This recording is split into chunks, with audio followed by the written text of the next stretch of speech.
Good afternoon, everybody.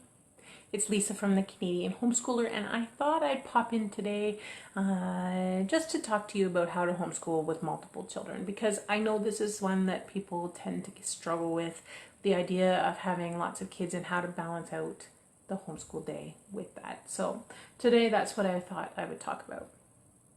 Now, as you know, I have 5 kids and they range from everywhere from high school through to preschool. So we've had all the gambit of big kids and little kids and the wonderful dynamics that causes. At one point in our homeschool time, we tried to do everything together. And that works perfectly fine for lots of families, and it did for a long time for us. But I know when we had littles, we had to do some thinking about how it was going to work out so that we could be more successful with our homeschool day. So basically, if you have multiple children, you have a couple of options. The first one is that you do everything together. So you do group learning together. So you pick a topic and then you study the main bulk of the lesson together. And then outside of that, outside of that, you do activities and assignments or projects that are more geared towards specific grades. So, for example, if you're studying, let's pick dinosaurs, for example. So the main bulk of the lesson doesn't matter what your age of your children are. You can do read a book together and everyone can listen in, and then or watch a video together and then everyone can watch it together, and then from there you do, okay, so my older child is going to need to do a research paper on their favorite dinosaur or a specific part about the dinosaur. What's going on with my phone over here that's trying to... Sorry, I'm trying to check to make sure nobody messages. My phone is being all wonky. Oops.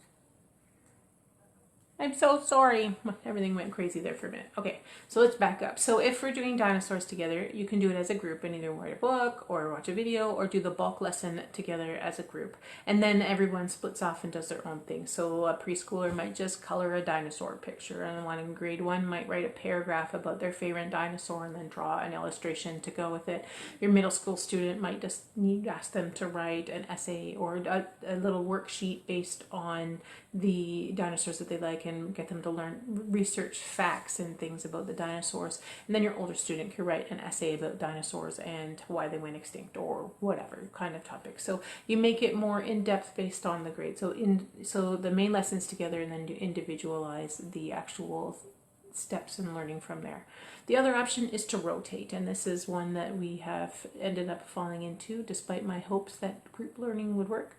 What happens is that I have kids do one thing and then they work with me on the rest of them. So in our house they do a math program that's independent of me most of the time, unless they need help, and then I do it with them. But they generally, while one is doing math, I work with another one, and then when the other one is done math, we flip back and forth, and this one does math and this one works with me. I do that with my 2 middle, number 2 and number 3, and then I have some little ones. They usually do school first, or I skip them completely in the morning and then I tuck it in the afternoon when they're starting to get bored of their playtimes and freedom, and so then we kind of bring them back together to do some school later in the day.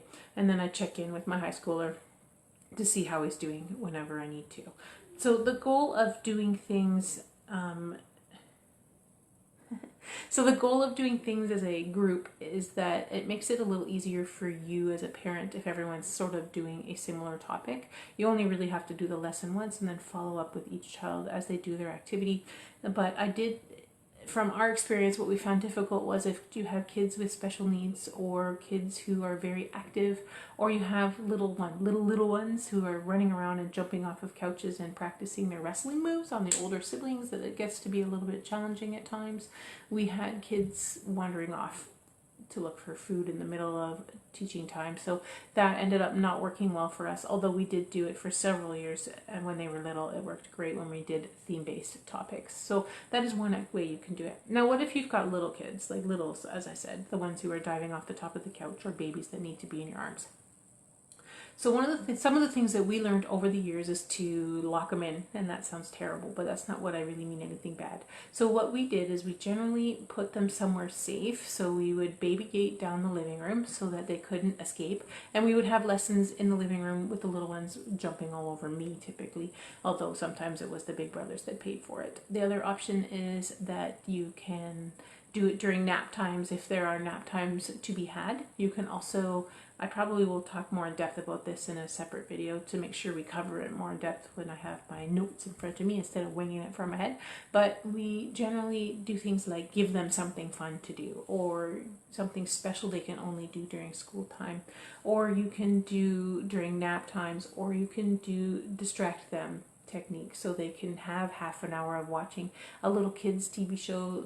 I know that's hard with some of the toddlers and stuff, but sometimes there's one or two little shows that they're willing to watch, and that gives you a good solid 20 minutes of freedom to go work one-on-one with another child, for example. So if you have multiple children, the main goal is to find a way to make sure everyone gets what they need during the day.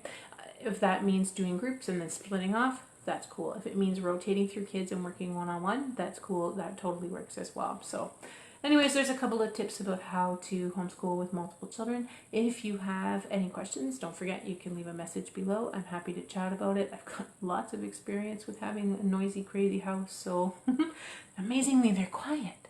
You know why? Because they're all on screens right now. You gotta do what you gotta do. All right, hope everyone has a great day. If you have any questions, feel free to ask, and I'll be around to answer them. So, ciao.